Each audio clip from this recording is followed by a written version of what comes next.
ఇప్పుడే అందిన latest shocking elimination update ఏంటంటే ఈ 14వ వారం నామినేషన్స్లో డేంజర్ జోన్లో అయితే సుమన్ శెట్టి, సంజన అండ్ బర్నీ గారు ఉన్నారు.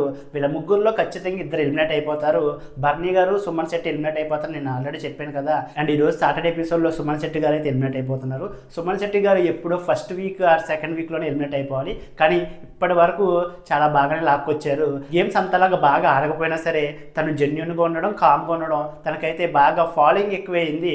టాప్ 5 ఉంచుదాం కూడా చాలా ట్రై చేశారు, కానీ సుమన్ శెట్టి గారు అయితే ఈ రోజు ఎలిమినేట్ కాబోతున్నారు. అండ్ సెకండ్ ఎలిమినేషన్ అయితే బర్నీ గారు అవబోతున్నారు.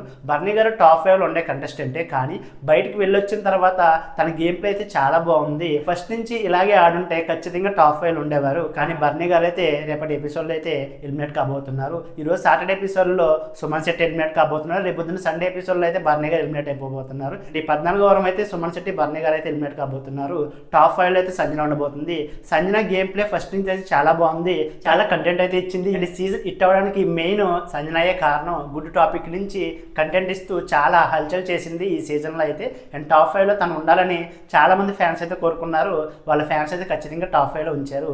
అండ్ నేను ఆల్రెడీ చెప్పాను కదా, టాప్ 5 లో ఎవరెవరు ఉండిపోతున్నారని చెప్పి 4-5 వీక్స్ క్రితమే చెప్పేశాను. వాళ్ళే ఈ టాప్ 5 లో ఉండిపోతున్నారు. అండ్ ఈ 14వ వారం సుమన్ శెట్టి, బర్నీ గారు ఎలిమినేట్ అవడం మీద మీరేమనుకుంటున్నారు? టాప్ 5 లో వీళ్ళు 5 ఉండడం మీద మీ అభిప్రాయం ఏంటో వీడియోని లైక్ చేసి మీ అభిప్రాయాన్ని కామెంట్ చేయండి. మన ఛానల్ని ఎవరైనా సబ్స్క్రైబ్ చేసుకోకపోతే ఇప్పుడే సబ్స్క్రైబ్ చేసుకోండి.